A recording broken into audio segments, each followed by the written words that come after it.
A paz de Cristo, irmãos e irmãs. Hoje nós vamos dar início a uma aula fantástica. Esta é a nossa aula de número 7 do módulo 1, onde a gente está falando sobre a geração que verá a segunda vinda de Cristo. Hoje nós vamos usar como pano de fundo da nossa meditação a história da boda de Canaã, a boda de Caná, no terceiro dia. E olha que interessante essa revelação, irmãos. Porque nós acabamos de estudar na aula 6 os 7 dias da criação, lá em Gênesis capítulo 1 e Gênesis capítulo 2. Mas hoje nós vamos falar sobre o Evangelho de João, capítulo 1 e capítulo 2, e nós vamos perceber que o mesmo relato que está em Gênesis 1 e Gênesis 2, os 7 dias da criação, eles também podem ser observados em João capítulo 1 e capítulo 2. Lá em Gênesis 1 você tem um paralelo com o Evangelho de João. E da mesma forma como nós temos os 7 dias da criação em Gênesis, nós vamos ter os 7 dias da criação no Evangelho de João. Lógico, de uma forma um pouquinho diferente, mas você consegue ver o mesmo padrão. Porém, a diferença é que em João nós vamos ter alguns acréscimos de revelação que a gente não falou nos 7 dias da criação e que eu quero abordar hoje com vocês. Inclusive, na aula de hoje, nós vamos falar sobre a transformação da água em vinho. E, já que está atrelado com os 7 dias da criação, a pergunta que eu vou fazer para vocês, para te deixar curioso no início dessa aula é: o que representa a transformação da água em vinho? O que Deus estava revelando isso e o que isso tem a ver com os 7 dias da criação que estudamos na aula passada? Né? Então, desde já fica essa pergunta. Se você sabe, já escreve nos comentários e vamos lá para nossa aula de hoje. A gente tem bastante conteúdo para ler, algumas coisas para a gente estudar, mas no final dessa aula vai ser gratificante, porque você vai ter uma revelação a mais no dia de hoje. Então vamos lá. O texto que eu quero começar lendo para vocês é Gênesis 1 e João 1, para a gente comparar e vocês verem a semelhança que existe entre esses dois textos. Mas na aula de hoje eu não vou falar dos 7 dias da criação, eu vou dar ênfase apenas em 3 dias. No primeiro dia, no quarto dia e no 7º dia da criação. Embora eu vou mostrar para vocês que em João você vê a contagem dos 7 dias, mas a ênfase dos dias está no primeiro, no quarto e no 7º. Então vamos lá, nessa transição do 6º para o 7º, né? Então vamos lá. O primeiro texto que eu quero ler é Gênesis 1. A gente acabou de ler e estudar na aula passada, onde é dito assim, ó: no princípio criou Deus os céus e a terra, o Bereshit. E a terra era sem forma e vazia, e havia trevas sobre a face do abismo, e o Espírito de Deus se movia sobre a face das águas. E disse Deus: haja luz, e houve luz. E viu Deus que a luz era boa, e fez Deus separação entre luz e trevas. E Deus chamou a luz de dia, as trevas chamou de noite, e foi a tarde, a manhã e o primeiro dia. Agora, olha que interessante. Preste atenção nas palavras que estão destacadas em Gênesis 1. No princípio criou Deus, haja luz, separação entre luz e trevas, luz e trevas. Agora vamos ler com essas palavras destacadas em mente, vamos ler o texto de João, o Evangelho de João, capítulo 1, versículo 1. No princípio era o Verbo, e o Verbo estava com Deus, o Verbo era Deus, ele estava no princípio com Deus. E todas estas coisas foram feitas por ele, e sem ele nada do que foi feito se fez. Nele estava a vida era a luz dos homens, e a luz resplandece nas trevas, e as trevas não a compreenderam. Olha o paralelo que tem aqui, porém acrescentando revelações. Gênesis 1 começa dizendo: no princípio criou Deus. João começa dizendo que no princípio era o Verbo, e o Verbo estava com Deus, ou seja, no princípio o Verbo é a palavra, é o Logos encarnado. Jesus estava com o Pai. E Jesus, ele era Deus, assim como o Pai. Inclusive, aqui em Gênesis 1 você vê Deus, o Pai. Aqui em Gênesis 1, você vê o Espírito Santo em Gênesis 2 e você vê o Verbo, aqui o disse Deus, o Verbo no verso 3. Então você vê que nós temos ali o Pai, o Espírito e o próprio Filho presentes na obra da criação. E o texto está dizendo, no princípio era o Verbo ele estava com Deus e o Verbo era Deus. Então, ele estava no princípio com Deus. Então, a palavra princípio aqui é o Bereshit, que a gente estudou, Deus no princípio. Se você lembrar da aula que a gente teve sobre o Bereshit, você vai ver que já na primeira palavra Bereshit está ali, né? O filho do homem que teve as mãos pregadas na cruz. Você tem toda essa revelação que eu expliquei para vocês já na primeira palavra da Bíblia, no princípio. A própria palavra Elohim, que é Deus, está no plural, que fala de Deus no plural, criando o homem. Por isso que ele diz, façamos o homem. Não eu vou fazer, mas façamos. É um concílio ali, um conselho, né? Onde ambos estavam juntos na obra da criação. Então Deus estava ali, o Verbo estava ali, o Espírito de Deus estava ali, quando o homem foi criado. Só que o que é interessante é que logo no primeiro dia da criação é dito assim, ó, e disse Deus, né? Olha o verbo aqui, e disse Deus, haja luz e houve luz. E foi feito separação entre luz e trevas, e Deus chamou a luz de dia, as trevas de noite, e foi tarde de manhã, e foi o primeiro dia. Olha o destaque aqui, ó, o dia primeiro. Quando a gente olha para João, basicamente a gente está tendo aqui, ó, no primeiro dia que João está escrevendo a carta, está relatando, ele está dizendo que no princípio era o Verbo, ele está falando de um primeiro dia da criação. No princípio era o Verbo era Deus, o Verbo estava com Deus. Porém, quando a gente continua lendo, nós vamos ver que João fala de luz e trevas, de que a luz veio aos homens, se manifestou, mas os homens amaram mais as trevas do que a luz. Os homens não compreenderam a luz que resplandecia no meio das trevas, eles não a compreenderam. Existe todo um paralelismo entre no princípio, lá em Gênesis, e no princípio aqui em João, entre a criação, a separação entre luz e trevas no primeiro dia, e aqui em João também está sendo falado sobre a luz e as trevas, como se fosse apontando para o primeiro dia da criação. Porém, quando a gente continua lendo o Evangelho de João, nós vamos ver que agora vai haver um paralelo com o quarto dia também. E olha que interessante esse paralelo. Eu vou ler primeiro o texto de Gênesis, que a gente já estudou, e a gente já viu que esse paralelo ele está ligado com a transição de alianças, onde a lua ela aponta para o calendário da velha aliança, né? O calendário festivo, a velha aliança, e o sol aponta para a nova aliança, o sol da justiça, a segunda vinda de Cristo. As estrelas apontam para uma descendência celestial que agora começaria a ser gerada com o surgimento de Jesus no quarto milênio, como a gente também já viu nas aulas passadas. Para quem não lembra, nós falamos que no quarto dia, nesse intervalo do quarto para o quinto dia, é o período que Jesus ele vem, o Verbo se fez carne e habitou entre nós.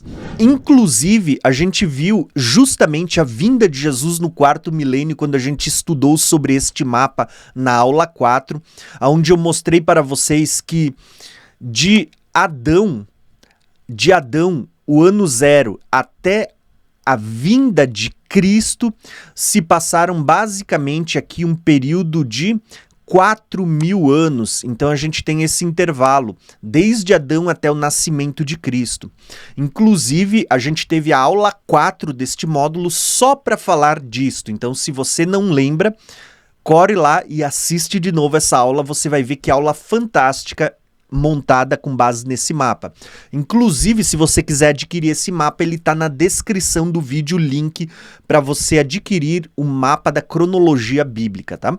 Então, você precisa ter em mente que o quarto dia para o quinto dia, nós estamos vendo a manifestação do sol, tá? O sol da justiça sendo manifesto, ou seja, a vinda de Cristo que estava profetizado. O verbo que estava com Deus no princípio agora encarnaria, ele se manifestaria entre os homens no quarto dia. Inclusive, nas aulas passadas eu mostrei para vocês que existe uma relação entre o primeiro e o quarto dia. No primeiro dia Deus faz separação entre luz e trevas. No quarto dia, Deus ele vai criar os luzeiros para o dia e para a noite. Da mesma forma, eu mostrei na aula passada que, assim como no segundo dia Deus fez os mares, a separação entre os mares, que apontava para povos, tribos, línguas e nações, no quinto dia Deus vai criar os peixes para habitar os mares. No terceiro dia, Deus faz surgir uma porção de terra seca. No sexto dia, Deus faz o homem e os animais para habitar a porção de terra seca. Então, nós vemos que os primeiros 3 dias, nós temos uma preparação para o que Deus vai fazer na próxima sequência de 3 dias. Esses 3 dias estão relacionados aos primeiros 3. Então, basicamente, no Evangelho de João, nós vemos uma correlação entre o primeiro dia, o quarto e, por fim, é onde eu quero chegar, a revelação que aponta para essa transição entre o sexto e o sétimo aqui no Evangelho de João. Mas a contagem, a gente vai ver que tem a contagem dos 7 dias aqui em João, tá? Então vamos lá, ó. Vamos ler a porção de Gênesis do quarto dia e depois eu quero mostrar o paralelo que tem em João quando a gente vê a leitura da porção do quarto dia em João. Olha só que interessante, Gênesis vai falar o seguinte acerca do quarto dia. E disse Deus, haja luminares na expansão dos céus, para haver separação entre dia e noite, e sejam eles por sinais de tempos determinados, e para dias e anos, e sejam para luminares na expansão dos céus, para iluminar a terra, e assim foi. E fez Deus os 2 grandes luminares, o luminar maior para governar o dia e o luminar menor para governar a noite. E fez as estrelas, e Deus os pôs na expansão dos céus para iluminar a terra, e para governar o dia e a noite, e para fazer separação entre luz e trevas. E viu Deus que era bom, e foi tarde de manhã e o dia quarto. Olha que interessante, irmãos. Eu não vou explicar esse versículo porque a gente já teve uma aula, quando a gente gravou a aula 6, na parte 4 eu falei sobre o quarto dia. Então tem toda a aula lá onde eu explico isto. Como sol e lua são sinais para tempos determinados, então quando ele é criado no quarto dia, ele está sinalizando algo muito importante que aconteceria no quarto milênio, que era a vinda de Cristo e a transição entre alianças. Então, servem como sinais para tempos determinados. Inclusive, quando o sol e a lua escurecerem, lá no 6º selo, é o maior sinal, é o último sinal que acontece antes da manifestação da vinda do Filho do Homem sobre as nuvens. Jesus disse em Mateus 24, e depois revelou a João em Apocalipse 6, na abertura do 6º selo, que o sol, a lua e as estrelas haveriam sinais, né? O sol escurecendo, a lua não dando a claridade, as estrelas caindo do céu, os poderes do céu sendo abalados, e então, quando se vir este sinal, os discípulos pediram, Senhor, qual é o sinal da tua vinda? Jesus disse, está aqui, ó, imediatamente após a tribulação daqueles dias, quando o sol escurecer, olha aqui o sinal, ele diz, vocês verão o Filho do Homem vindo sobre as nuvens. Então esse é o último sinal. Por isso que está ligado a Gênesis, quando Deus faz esses luminares e Deus diz, eles serão como sinais para os tempos determinados, para os moedes de Deus, estatutos perpétuos. Tá? Então o maior sinal da vinda de Jesus, ele também ocorrerá relacionado ao sol e lua. Não só no quarto dia, mas na transição do 6º para o 7º também. Porém, nesse momento, tudo isso que eu falei agora, a gente já falou na aula anterior. Porém, hoje nós vamos falar agora da correlação que tem com João, né? Porque em João nós vemos basicamente um texto onde Jesus está falando, João está relatando João Batista e Jesus. E João Batista, que ele é uma representação da lua, da velha aliança, o último profeta da velha aliança. E você tem Jesus, agora o surgimento do sol da justiça, que é a nova aliança. Eu expliquei na aula anterior para vocês que quando a gente fala da lua, a lua ela não tem uma luz própria, né? Ou pelo menos muitos dizem que ela até tem uma certa luz, mas que a luz que a gente vê a lua refletindo é, na verdade, a luz do sol. Então, quando a gente olha para a velha aliança, nós vamos ver que a velha aliança ela estava refletindo a luz daquilo que haveria de se manifestar. A velha aliança ela é, na verdade, como se fosse a lua. Tá? Ela é regida pelo calendário lunar, né? Então ela é como se fosse a lua. E quando ela reflete uma luz, a Torá, ela fala da manifestação da luz entre os homens, na verdade ela não era a luz plena, mas ela era apenas um reflexo da luz que se manifestaria na plenitude dos tempos quando o Messias se manifestasse. O Messias é a verdadeira luz. Quando a gente fala de Sol e Lua, expliquei isso também na aula onde a gente falou sobre o quarto dia. Ela está falando da velha aliança e da nova. E quando você olha para João Batista e Jesus, você tem João, o último profeta da velha aliança, representando toda a antiga aliança, e Jesus a nova. Então você vai ver que é como se João representasse a lua e Jesus o sol. Olha como o linguajar de João ele é fantástico quando você entende essas figuras. Preste atenção. Eu até coloquei do ladinho aqui, ó, lua e sol para você ver. Quando fala de João, eu coloquei escrito lua do lado e quando fala de sol eu coloquei Jesus, né? Quando fala de Jesus eu coloquei o sol. Então olha o que fala aqui, ó. E houve um homem enviado de Deus, cujo nome era João. João era como se fosse a lua. Este veio para testemunho, para que testificasse da luz, para que todos crescem por ele. Não era a luz, mas para que testificasse da luz. Veja o que eu falei da lua e do sol. A lua, ela não é a verdadeira luz, mas ela testifica da luz, ela reflete a luz do sol. Da mesma forma, João Batista, ele não era a verdadeira luz, mas ele estava refletindo, ele estava testificando da verdadeira luz que haveria de se manifestar em breve. Versículo 9, agora vai falar de Jesus, então ele é o sol. E ali estava a luz verdadeira que ilumina todo homem que vem ao mundo. Estava no mundo e o mundo não... E o mundo foi feito por ele, e o mundo não o conheceu. Veio para os que eram seus, e os seus não o receberam. Mas todo quanto recebeu, deu-lhes o poder de serem feitos filhos de Deus, aos que creem no seu nome, os quais não nasceram do sangue, nem da vontade da carne, nem da vontade do homem, mas de Deus. E o Verbo se fez carne e habitou entre nós e vimos a sua glória. A palavra glória é resplendor. Vimos o seu resplendor, o seu fulgor. Vimos o brilho do sol, né? Vimos a sua glória como a glória do unigênito do Pai, cheio de graça e de verdade. Agora vai falar de novo de João. João é a lua, ele não tem luz própria, então ele reflete a luz do sol, ele testifica a luz do sol, né? João testificou dele e clamou dizendo: este era aquele de quem eu dizia, o que vem após mim é antes de mim. Olha essa expressão que linda, porque embora o sol ele vem depois da lua, ele está nascendo depois que encerra a noite, o sol ele vem antes também no dia anterior. Então João está dizendo, aquele que vem após mim, porque eles estavam num período de transição de aliança, onde acabaria a transição da velha para a nova, da primeira para a segunda aliança, então você tem uma transição. João está dizendo, olha, o que vem depois de mim, João é a lua, daqui a pouco vai nascer o sol da justiça, ele diz, o que vem depois de mim, ele é antes de mim. Da mesma forma acontece com o ciclo da lua.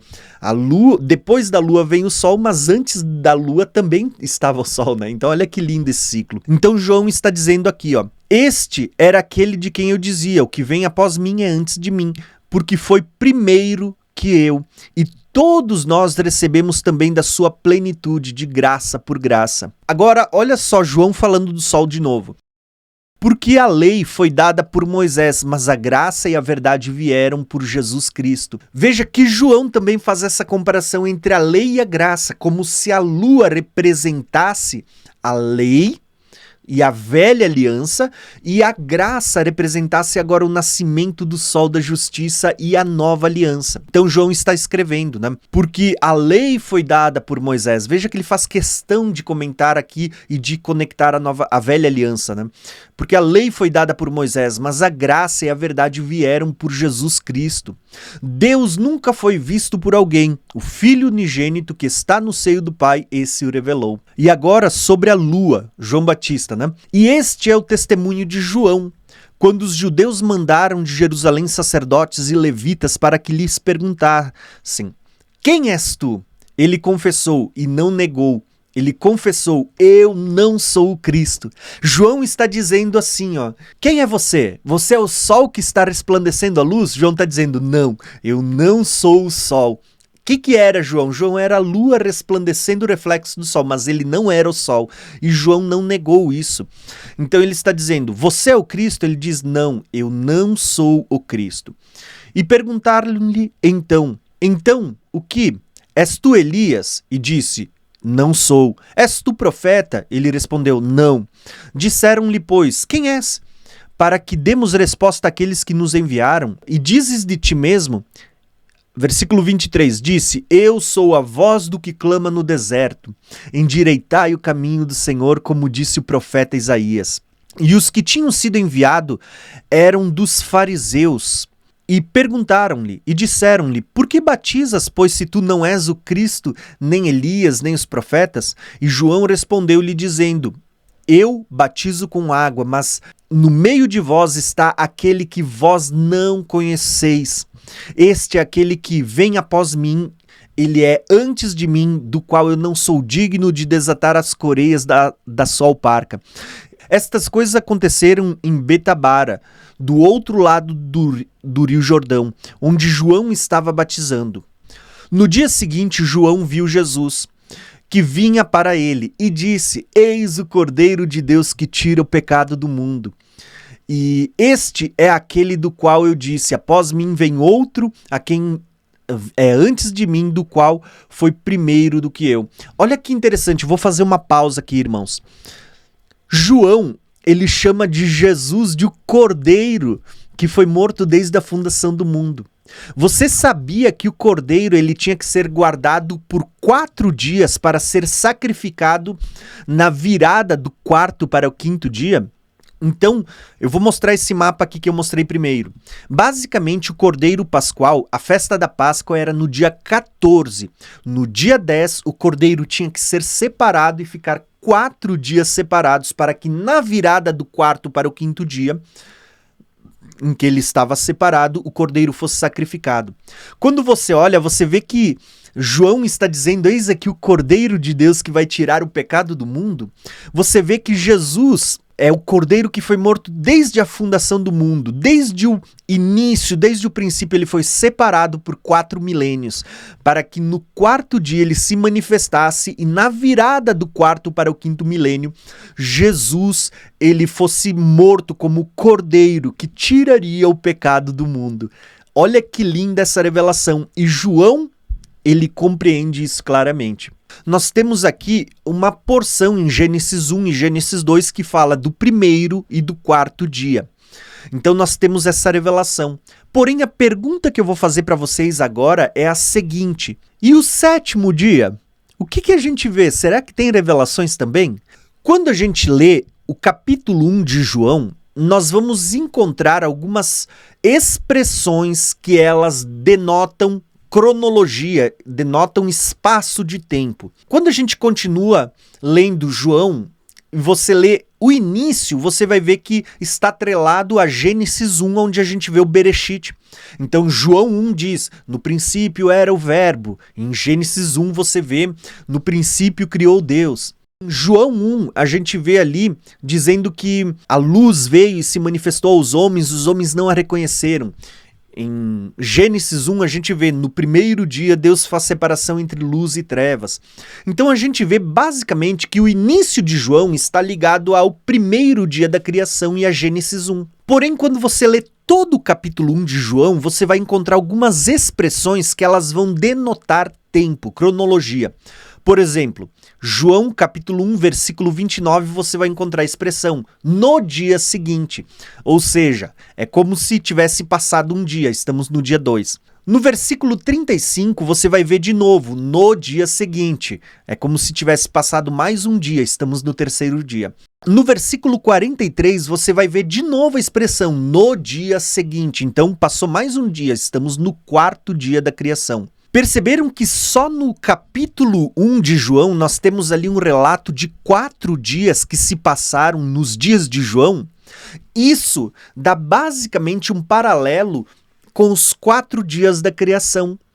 Só que olha que interessante, quando a gente passa para o capítulo 2 de João, nós vamos encontrar uma outra expressão, no terceiro dia. Então quer dizer, conta mais 3 dias.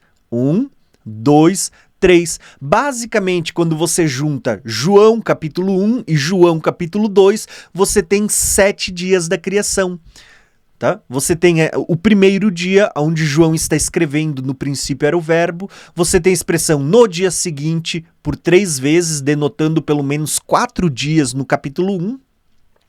E já no início do capítulo 2, como a gente vai ler daqui a pouquinho, você vai encontrar no terceiro dia. Então você percebe que o que vai ser contado agora sobre as bodas de Canaã aconteceram no terceiro dia em relação ao que foi escrito no início da carta.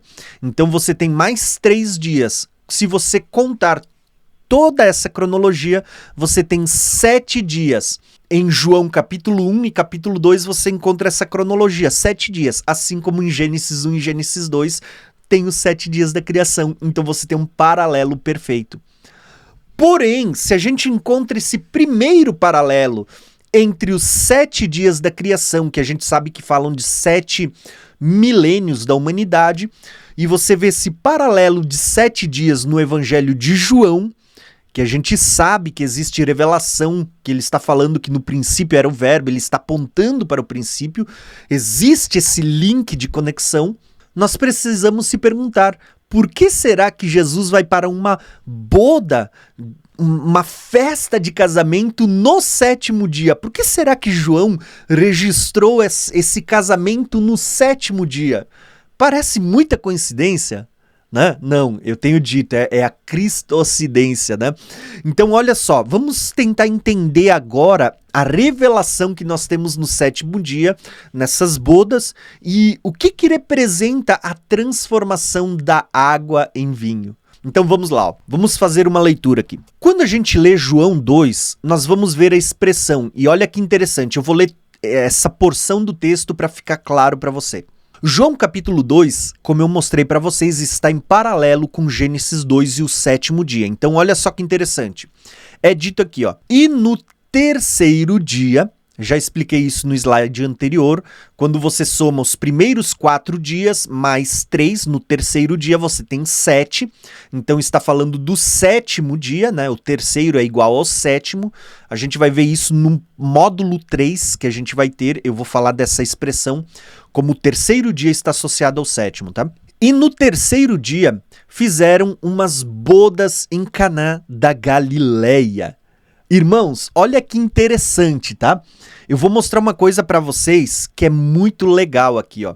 Quando a gente esteve em Israel, inclusive nós vamos viajar para Israel. Se você quiser, tem um link na descrição aqui onde a gente vai viajar para Israel em setembro de 2024 e você é o meu convidado, tá bom?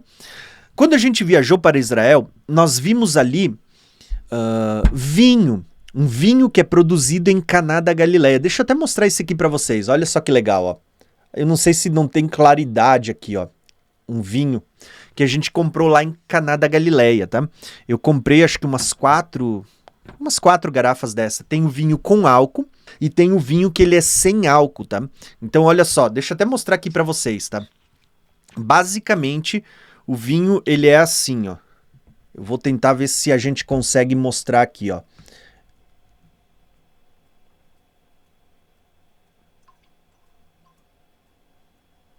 Perceberam? Tá? Esse é o vinho de Caná, tá? Muito legal, olha só que legal, tá? Tô mostrando para vocês em termos didáticos, só para você conhecer um pouquinho mais sobre Israel, né? A gente vai ter uma viagem para lá e eu quero convidar você para participar também. Esse vinho eu trouxe lá de Caná, tá? Os irmãos sabem, eu moro aqui em Bento Gonçalves, na Serra Gaúcha, e a minha cidade é considerada a capital do vinho no Brasil. Porém, esse vinho eu trouxe lá de Caná. E olha que interessante, porque a passagem que eu vou ler para vocês agora tem tudo a ver com Caná da Galileia. Olha que interessante o que o texto está dizendo. O texto diz assim, ó: e no terceiro dia fizeram as bodas em Caná da Galileia, e estava ali a mãe de Jesus, e foi também convidado Jesus e os seus discípulos para as bodas. E faltando o vinho, gente, faltando o vinho, olha o que é dito aqui, ó. E faltando o vinho, a mãe de Jesus lhe disse: não tem vinho. E disse-lhe Jesus: mulher, o que tens comigo? Ainda não é chegada a minha hora. Veja que Jesus profeticamente está dizendo: ainda não chegou as minhas bodas de casamento. E Jesus está dizendo: ainda não é a hora, tá? Só que Jesus agora vai deixar uma figura que quem lê diz assim: poxa, tá, foi o primeiro milagre de Jesus e assim ele começou seu ministério. Mas não, Jesus não faz nada por um acaso, tem revelação aqui que aponta para o 7º milênio. Por isso que esse milagre foi feito no 7º dia, nessa contagem de tempo no Evangelho de João. Então olha só que interessante. É dito assim, ó: ainda não é chegada a minha hora. E a sua mãe disse aos seus servos: fazei tudo quanto ele vos disser. E estava ali posta 6 talhas de pedra. Grave, ó, irmãos, você acha que esses números são por um acaso? Estava ali posta 6 talhas de pedra para a purificação dos judeus. Para quem não sabe, geralmente, quando você viaja para Israel, quando você for comigo, você vai ver lá que a gente vai passar por tanques que são chamados de mikves, de purificação, onde eles armazenam água corrente, que são chamadas de águas vivas, águas correntes que são armazenadas nesses mikves de purificação. Quando você não tem um tanque, então era separado talhas de pedra onde se guardava essa água corrente para se purificar. Eram banhos ritualísticos de purificação. Então, basicamente, nós estamos falando de 6 talhas de pedras que eram separados para você se purificar para os eventos que você ia, né? Então você se purificava. Então olha que interessante, estava ali posta 6 talhas de pedra para a purificação dos judeus. Em cada uma cabia 2 ou 3 almudes. E disse-lhe Jesus: enchei de água essas talhas. E encheram-no até em cima. E disse-lhe Jesus: tirai agora e levai ao mestre-sala. E levaram. E logo que o mestre provou a água feita em vinho, não sabendo de onde viera, se bem que o sabiam os seus serventes que vinham tirar a água, chamou o mestre-sala ao esposo e disse-lhe: todo homem põe primeiro o vinho bom, e quando já tem bebido bem, então o inferior. Mas tu guardastes até agora o bom vinho. E Jesus principiou assim os seus sinais. Veja que isso que ele fez também serve como um sinal, tá? Um sinal. A gente pensa que o sinal era só para quem estava no casamento, só para quem viveu nos dias de Jesus. Não, isso é um sinal para nós que aponta para o tempo do fim. Principiou assim os seus sinais em Caná da Galileia, manifestou a sua glória e os seus discípulos creram nele. Irmãos, eu quero mostrar para vocês aqui como essa passagem ela é cheia de revelação ligada aos 7 dias. Primeiro, porque João começa a sua carta da mesma forma como Gênesis começa, no princípio. Então a gente já tem ali o primeiro link de conexão. Segundo, porque João, ele conta 7 dias, desde que ele começa a carta até as bodas. Da mesma forma como em Gênesis nós vemos 7 dias da criação. Agora, olha que interessante, bodas de casamento no 7º dia não aponta para o milênio onde a gente vê as bodas do Cordeiro? Porém, a gente vê muita revelação aqui. Mas, se não bastasse todos esses paralelismos, a gente tem aqui 2 coisas importantes que estão acontecendo. A primeira, que você vê que Jesus tinha ali, junto com ele, 6 talhas de pedras. E aqui nós temos mais uma revelação. Por que será que Deus deixou ali 6 talhas de pedra? Por que não eram 3? Por que não eram 10? Né? Mas por que será que tinha 6 talhas de pedra? E Jesus manda encher essas 6 talhas de pedra e vai transformar elas em vinho. Então você pega água e transforma em vinho. Por que será, irmãos? Eu vou mostrar para vocês qual é o significado. Quando você olha para essas 6 talhas de pedras, elas têm uma representação. Estão apontando para 6 milênios da humanidade, os primeiros 6 dias da escravidão, período em que o homem está debaixo da escravidão do pecado e o homem precisa se purificar para alcançar a salvação. Então você tinha ali 6 talhas de pedras aonde se colocava água para se purificar. Eram águas de purificação que ia ali dentro. Mas você vê que Jesus manda encher essas 6 talhas de pedra de água. E essas 6 talhas que eram usadas para purificação agora vão ser transformadas em vinho. O que isso está mostrando para nós, irmãos? Para mim é uma mensagem muito clara que está apontando. Todo aquele que se purificar durante esses 6.000 anos, no 6º milênio, no final do 6º, na transição para o 7º, nas bodas do casamento, essa pessoa será transformada. É como se a água representasse esse seu corpo que tem hoje, mas no casamento, nas bodas, você receberá um novo corpo. O que é água vai ser transformado em vinho. Entenderam? O que é água vai ser transformado em vinho. Então, basicamente, aqui nós temos uma revelação que está apontando para o quê, irmãos?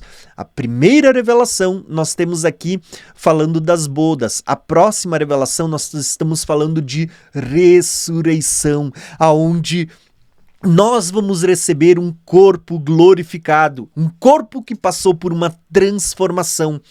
Da mesma forma como a água foi transformada em vinho, o nosso corpo, que é mortal, vai ser revestido de incorruptibilidade. Então aqui nós temos uma revelação tremenda que eu quero explorar agora e quero mostrar para vocês agora. O que eu quero que vocês gravem aqui? Essa expressão que está aqui em cima, no 3º dia. E gravem essa expressão, 6 talhas de pedra para purificação, e essa expressão que elas foram transformadas de água em vinho. Se você gravar essas informações, eu quero mostrar para vocês agora como a ressurreição e a glorificação, a transformação do nosso corpo também se dará aqui, ó, no 3º dia, que está ligado ao 7º milênio. Então olha só. Basicamente, a revelação é essa, tá? Que eu vou destacar nesse slide. Quando Jesus transforma a água em vinho, essa transformação da água em vinho, ela está apontando para a ressurreição dos mortos, para a glorificação que ocorrerá junto ao arrebatamento. A Bíblia diz que primeiro os mortos ressuscitam e logo em seguida os vivos são arrebatados, tá? Quando que isso se dá? As 6 talhas de pedra estão apontando para os 6 dias da criação. Assim como quando completou de encher de água 6 talhas de pedra, está apontando para quando completar 6.000 anos. Então vem o momento de transformar essa água em vinho. Ou seja, acabou os 6.000 anos, se completou, chegou a hora de transformar esses corpos mortais em corpos imortais. Esses corpos perecíveis em corpo incorruptível, conforme Paulo vai dizer em 1 Coríntios 15. É esse momento que acontece a vinda de Jesus e acontece também a ressurreição dos mortos. Quem estiver morto ressuscita e recebe um corpo transformado, glorificado. Quem está vivo também é arrebatado, e a Bíblia diz que em um piscar de olhos o seu corpo será um corpo transformado, né? Então é isso que está acontecendo. Agora, o detalhe, lembra que nós estamos estudando sobre a geração que verá a vinda de Jesus. Quando que acontece tudo isso? Depois de 6 talhas de pedras, ou profeticamente depois de 6 dias, ou melhor, depois de 6.000 anos.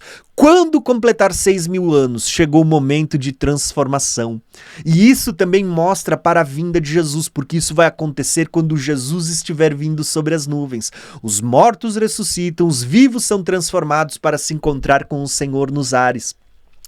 Então você consegue ver que a Bíblia está mostrando que sim, existe um tempo para acontecer a segunda vinda de Cristo? Muitas pessoas dizem, não, ela é iminente, ela pode acontecer a qualquer momento. Podia ter acontecido nos dias de Paulo. Paulo já aguardava a vinda dele, né? Não, podia ter acontecido na Idade Média, pode acontecer nesse exato momento, ou não, pode demorar ainda centenas de anos. Não. Quando você começa a estudar a Bíblia, você percebe que existe um tempo determinado para a vinda de Cristo acontecer, que não é a qualquer momento. Quando você começa a estudar as profecias, você vai perceber que existe um tempo determinado, que ele está revelado nas mais diversas formas. Nós vamos ver várias figuras, nós estamos hoje na 7ª aula de 40 aulas, onde eu vou mostrar para vocês que Deus sempre esteve mostrando que a vinda do Filho do Homem, ela se daria exatamente depois de 6.000 anos, quando se completasse o 6º milênio, aconteceria a segunda vinda de Cristo para cumprir todas as profecias que estão relatadas nas Escrituras. O que você precisa entender? Existe um tempo determinado e não é a qualquer momento, não é iminente, não é... Eu creio que vai ser iminente sim para a última geração que está para ver a vinda de Jesus, mas não que isso fosse para todo mundo, tá? Existe um tempo que não é a qualquer momento. O tempo da segunda vinda de Cristo é exatamente quando se completarem 6.000 anos. Quando der início ao 7º, Jesus volta e tudo isso que foi profetizado se cumprirá. Então eu quero gastar agora um tempinho mostrando para vocês como a transformação da água em vinho no 3º dia está apontando para a glorificação do nosso corpo quando acabar os 2.000 anos que a gente está vivendo desde Cristo e dar início ao 3º milênio, que é também o 7º nessa linha. Então olha só que interessante. Primeiro texto que eu vou usar para mostrar para vocês é o texto que está lá em Oséias. Oséias diz exatamente o seguinte, ó: Vinde e tornemos ao Senhor, porque ele despedaçou e nos sarará, feriu e nos atará as feridas. Depois de 2 dias nos dará a vida, e ao 3º dia nos ressuscitará e viveremos diante dele. Olha que linda essa revelação. A Bíblia está dizendo, depois de 2 dias, ó, um dia está aqui, outro dia está aqui, ele está dizendo, depois que acabarem 2 dias, ele diz, ele nos dará a vida. O que é isso? Ressurreição dos mortos. Só que ele vai dizer, o que é depois de 2 dias? Ao 3º dia. Ao 3º dia, o que ele fará? Ele nos ressuscitará e viveremos diante dele. Olha aqui o milênio, onde estaremos diante do Senhor, né? Então, basicamente, o que está sendo dito? Depois de 2 dias, no início do 3º. Quando que a gente começa a contar esses 2 dias? A partir da morte e ressurreição de Jesus. Quando Jesus morre e ressuscita, a gente começa a contar 2 dias proféticos, ou 2 milênios. Então, basicamente, você conta depois de 2 dias, e a gente já passou de 2.000 anos, né? A gente está no ano 2023, se bem que existe aqui um pequeno erro de calendário do nascimento de Jesus, que a gente já tratou nas aulas passadas, mas nós vamos voltar a tratar no futuro, dentro das 40 aulas que eu separei para vocês. Porém, o que eu quero mostrar agora para vocês é que o texto está dizendo que depois de 2 dias e no início do 3º, o texto está dizendo, ele nos dará a vida, ele nos ressuscitará e viveremos para ele. Aonde que está essa contagem? A partir de Cristo. Você conta 2 dias, ou seja, profeticamente são 2.000 anos, Depois de 2000 anos, no início do terceiro milênio, ou seja, que esse terceiro é também o sétimo, você vai ver a ressurreição. Irmãos, a gente está completando esses 2000 anos desde que Jesus morreu e ressuscitou. Em breve, a gente vai chegar ao marco de 2000 anos a partir da morte e ressurreição de Jesus. E você percebeu que a Bíblia está dizendo que quando acabar esses 2 dias proféticos, no início do terceiro, haverá ressurreição, haverá vida e viveremos diante dele. O Senhor nos dará vida, ressuscitará e viveremos diante dele. Percebeu que o Senhor está dizendo aqui em Oséias que depois de 2 dias ele nos dará a vida, que no terceiro dia ele nos ressuscitará e que viveremos com ele ou diante dele para sempre? Isso não é o que a gente estudou na última aula, quando fala do sétimo milênio, aonde Jesus vem no início, nós ressuscitamos e reinaremos juntamente com o Senhor? Então, basicamente, aqui nós estamos vendo que no final de 2 dias, no início do terceiro, e isso está apontando para o 5º, 6º e 7º milênio, a Bíblia está mostrando que aconteceria a ressurreição. E junto com a ressurreição existem várias coisas acontecendo. Mas a primeira informação que eu quero que vocês gravem é o que Oséias está falando. Depois de 2 dias, no terceiro dia, ele nos ressuscitará. Basicamente, essa é a mesma expressão que nós vemos aqui em João quando a gente leu no terceiro dia. Percebeu? No terceiro dia, Jesus foi para as bodas de casamento e transformou água em vinho. Da mesma forma, está sendo dito que no terceiro dia, aqui, Jesus vai ressuscitar e vai nos dar um corpo glorificado. Ele vai nos ressuscitar e vai nos dar um corpo glorificado e viveremos diante dele. Então, basicamente, o que eu quero mostrar para vocês é que os textos bíblicos estão falando dessa transformação do nosso corpo como sendo a ressurreição dos mortos. Olha a promessa lá em 1 Coríntios 15, 51. É dito assim, ó: eis que eu vos digo um mistério. Esse mistério está lá em Apocalipse 10, né? Um mistério. O anjo falou, nos dias da 7ª trombeta, cumprir-se-á o mistério de Deus. Então tá aqui, ó: eis que eu vos digo um mistério. Na verdade, nem todos dormiremos, nem todos vamos morrer, mas todos seremos transformados num momento, num abrir e fechar de olhos, ao som da última trombeta, a 7ª que o anjo anunciou em Apocalipse 10. Porque a trombeta soará, os mortos ressuscitarão incorruptíveis e nós seremos transformados. Porque convém que isso que é corruptível se revista de incorruptibilidade, e isto que é mortal se revista de imortalidade. E quando isso que é corruptível se revestir de incorruptibilidade, isto que é mortal se revestir de imortalidade, então cumprir-se-á a palavra que está escrito: tragada foi a morte na vitória. Onde está a morte o teu aguilhão? Onde está o inferno a tua vitória? Irmãos, o que Paulo está revelando aqui em 1 Coríntios 15, que é o capítulo da ressurreição? Ele está mostrando, em outras palavras, isso daqui para vocês, ó: a transformação da água em vinho. Quando o nosso corpo que é representado pela água que estava naquelas 6 talhas, o corpo de todo mundo que viveu durante esses 6 milênios e que morreu, né, em Cristo, ou aguardando a Cristo, né, porque teve gente que morreu antes de Cristo se manifestar, mas foram tementes a Deus, estavam aguardando a expectativa da manifestação daquele que era anunciado na lei, nos salmos e nos profetas. Aqueles que eram santos diante do Senhor, e santos aqui eu não falo só da nova aliança, estou falando da velha aliança, aqueles que morreram e foram para o seio de Abraão. Estas pessoas é que ressuscitarão e que receberão um corpo transformado. Semearam um corpo corruptível, receberão um corpo incorruptível.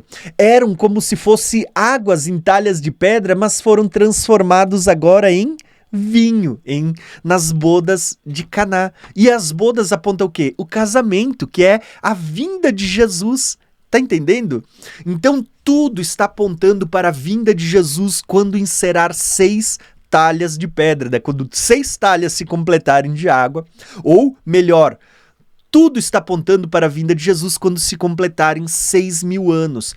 No início do sétimo acontece a vinda, a ressurreição e o arrebatamento. Todas as coisas alinhadas perfeitamente.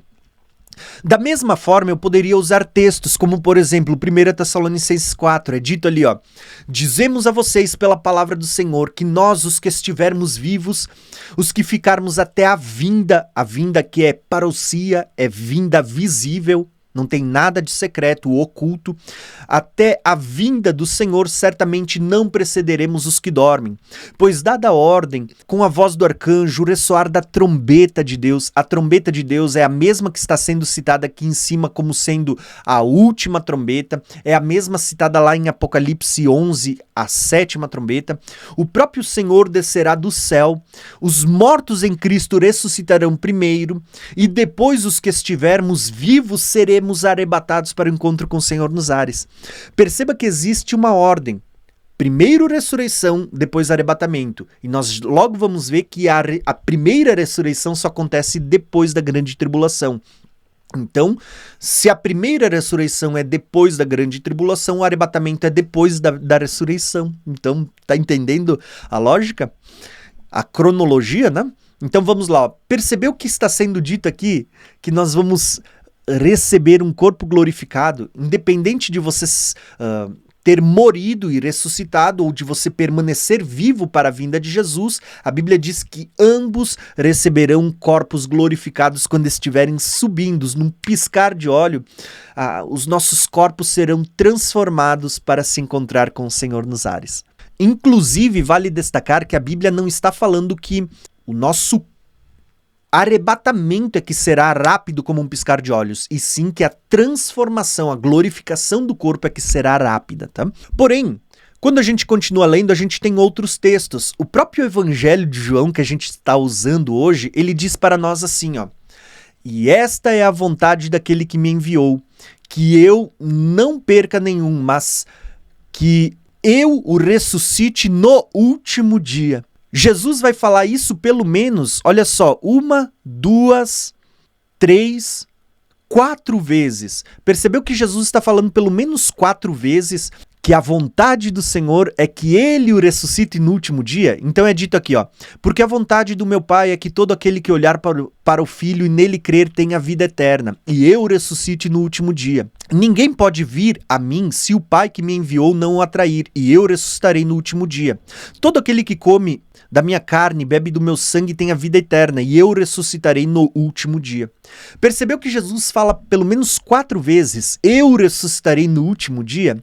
O último dia é o mesmo que Oséias profetiza: depois de 2 dias, ao terceiro dia eu ressuscitarei, darei a vida e viverão diante de mim. O terceiro dia, contando a partir da vinda de Cristo, o terceiro dia é o último dia, se você for contar desde o princípio da criação, é o último dia.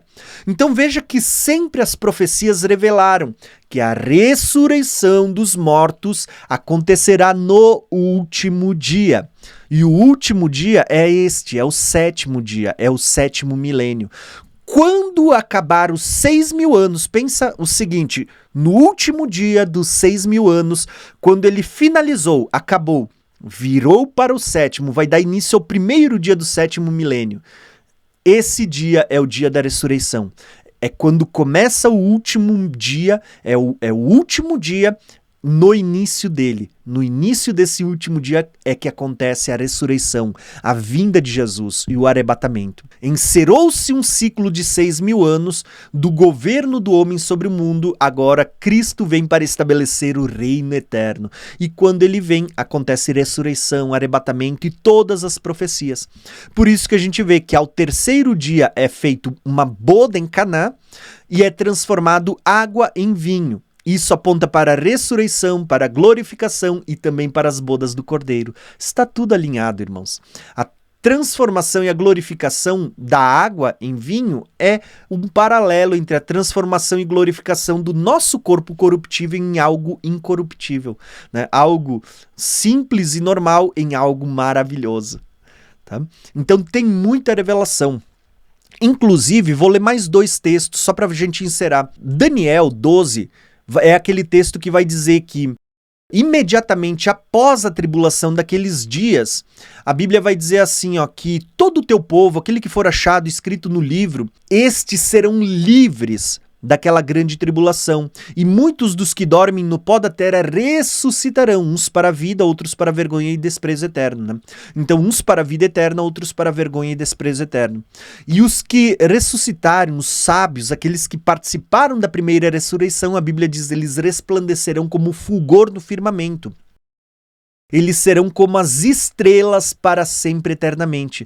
Lembra daquela profecia que eu mostrei para vocês no quarto dia começar a surgir as estrelas do céu, uma descendência como as estrelas do céu, celestial? Tá aqui, ó, na ressurreição dos mortos se concretiza. Nós seremos como estrelas, né? Resplandeceremos como as estrelas, receberemos galardões e dependendo do nível de cada galardão, uns vão resplandecer mais, outros menos, mas está tudo ligado à ressurreição. Como Daniel diz aqui, muitos que dormem no pó da terra ressuscitarão. E olha que interessante, Apocalipse 20 narra a mesma coisa. É dito lá assim, ó, eu vi tronos e que se assentaram nele os que haviam sido dado autoridade para julgar. Vi as almas dos que foram decapitados por causa do testemunho de Jesus e da palavra de Deus. Ou seja, são as pessoas que passaram pela grande tribulação, mas vão participar agora da primeira ressurreição. A primeira ressurreição só acontece depois da grande tribulação e o arrebatamento é só depois da ressurreição. Então, olha só, eles não tinham adorado a besta, a sua imagem, não tinham recebido uma marca nas suas testas ou na mão, eles ressuscitaram. Lembra que Oséias diz, depois de 2 dias...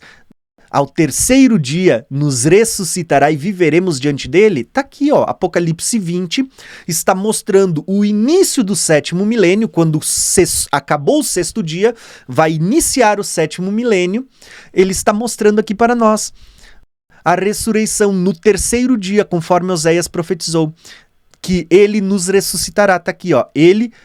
ressuscitaram e reinaram por Cristo durante 1000 anos. Eles ressuscitaram no 3º e último dia, que João diz, no último dia ele nos ressuscitará, ele nos dará vida no último dia. Apocalipse diz aqui a mesma coisa, ele nos ressuscitou e reinaremos com ele por 1000 anos. É o 7º milênio. Para nós reinarmos por 1000 anos, a ressurreição tem que ser no início. Não pode ser no meio, não pode ser no final, tem que ser no início. Então, o texto continua dizendo, o restante dos mortos não voltou a viver até que se completassem 1000 anos. Esta é a primeira ressurreição. Felizes os santos que participam da primeira ressurreição, porque a segunda morte não tem poder sobre eles. Eles serão sacerdotes de Deus e de Cristo e reinarão com ele por 1000 anos. Então, irmãos, o que você está vendo nesse mapa? Da mesma forma como Gênesis capítulo 1 e capítulo 2, você vê no princípio os 7 dias da criação, que estão apontando para 7 milênios proféticos, e no 7º dia Deus termina sua obra, ele descansa, ele santifica, ele abençoa. Nós vamos ver que em João capítulo 1 e capítulo 2 você também consegue ver os 7 dias da criação. Você consegue ver um paralelo, porque você vê que no 7º dia Jesus vai para uma boda de casamento, no 7º milênio nós também temos as bodas do Cordeiro. Você vê 6 talhas de purificação, que Jesus manda encher de água, quando elas estão cheias, agora elas vão ser transformadas em água em vinho. Da mesma forma, quando se completarem 6.000 anos, eles estiverem completos, nós vamos ver que os que foram purificados, lembra? Talhas de purificação, quando aqueles que foram purificados durante esses 6.000 anos, na virada do 6º para o 7º, receberão um corpo glorificado. Como a água foi transformada em vinho, nossos corpos mortais serão transformados em corpos incorruptíveis, imortais. Então, basicamente, você tem toda essa revelação aqui em João, nas bodas de Canaã da Galileia. E a água em vinho representa a ressurreição, representa a transformação, a glorificação do nosso corpo. E é legal porque ele está atrelado não só aos 7 dias da criação, mas também ao 3º dia, quando a gente conta a partir da vinda de Cristo. Por isso que Oséias profetizou dizendo, depois de 2 dias nos dará vida, ao 3º dia nos ressuscitará. E você vê que esse 3º dia não é na metade, no final do 3º dia, mas é no início. Porque quando a gente lê Apocalipse 20 é dito, ele nos ressuscitou, é a primeira ressurreição, aqueles que passaram pela grande tribulação, não colocaram a marca da besta, participam da primeira ressurreição. E olha que interessante, o texto está dizendo, eles reinarão com Cristo durante 1000 anos. Esses 1000 anos em Apocalipse é esse aqui, ó, é o 7º milênio. Então você vê que a ressurreição acontece exatamente quando completou 6.000 anos, 6 talhas, mas também não é no meio ou no final do 7º, é bem no início. Por quê? Porque nós vamos reinar com Cristo durante 1000 anos. Você consegue compreender quando a gente fala da geração que verá a vinda de Jesus, como nós estamos completando 6.000 anos, como se as 6 talhas de pedra estivessem no nível de completar, de serem cheias de água, e tá chegando a hora dessa água ser transformada em vinho. Irmãos, está chegando o dia da nossa glorificação, em que receberemos um corpo glorificado. E é isso que eu quero que vocês compreendam na aula de hoje. Quando a gente olha para esse mapa mental que a gente está acrescentando informações, nós já mostramos como cada dia da semana que a gente observa hoje representa profeticamente um milênio, visto que para Deus um dia é 1000 anos. Da mesma forma como cada milênio, cada dia da criação em Gênesis capítulo 1 e 2 apontava para 7 milênios, e que também é dito, 6 dias trabalharás, no 7º é descanso. Logo, esses 6 dias de trabalho apontam para 6 milênios em que o homem está debaixo da escravidão do pecado. Mas no 7º virá o descanso. E quando começa o descanso? Quando começa o tempo em que nós viveremos as promessas do reino milenar? Exatamente aqui no 6º dia. Quando acabar esse 6º dia, que profeticamente ele é também o segundo e o terceiro, né? A gente contando de Jesus, a gente tem 1 dia, 2 dias, e Oséias diz, depois de 2 dias, ele nos dará vida. E ao terceiro, ou seja, no início dele, ele nos ressuscitará. O que a gente vê que está acontecendo aqui? É como se a gente olhasse para a ressurreição dos mortos e aquele corpo que virou pó, ou aquele corpo que ainda está vivo, mas se corrompe, envelhece, adoece, agora fosse transformado. É a água sendo transformada em vinho. É as 6 talhas de pedra que se completaram, os 6.000 anos que chegaram ao final. E agora chegou o tempo de reinarmos com Cristo por 1000 anos. Que período é esse? É o 7º dia, o dia do descanso, é o 7º milênio, é o reino milenar. Então, basicamente, eu quis acrescentar essa informação. A transformação da água em vinho é também a glorificação do corpo das pessoas que ressuscitaram. Então, basicamente, quando a gente vê isso, irmãos, a gente está vendo a glorificação. E isso é maravilhoso. Tá bom? Então espero que você tenha gostado dessa aula e que você tenha compreendido a revelação. Em Gênesis capítulo 1 e capítulo 2, nós vemos um paralelo com João, capítulo 1 e capítulo 2.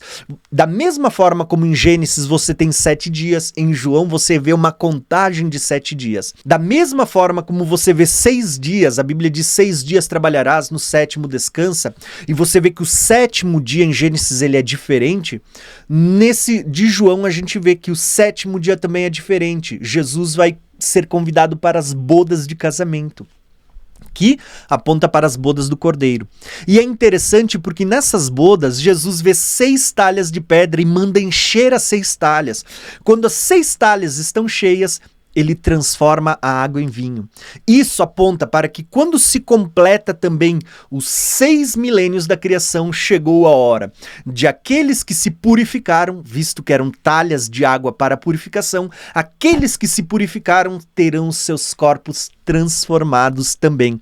Como a água foi transformada em vinho, você vai ver que o nosso corpo mortal e corruptível será revestido de imortalidade, de incorruptibilidade, conforme as profecias, para que a gente possa reinar com Cristo durante 1000 anos e estar junto com Ele. Lembra que Oséias diz, no terceiro dia nos ressuscitará e estaremos diante dele? Apocalipse 20 está dizendo que aqueles que participam da primeira ressurreição reinarão com ele por 1000 anos. E esses 1000 anos é também o 7º dia, o 7º milênio, ou dependendo da linguagem, contando a partir de Cristo, também é o 3º dia, tá bom? Eu sei que é uma aula complexa, mas também completa. Tem muita coisa para você aprender, tá bom?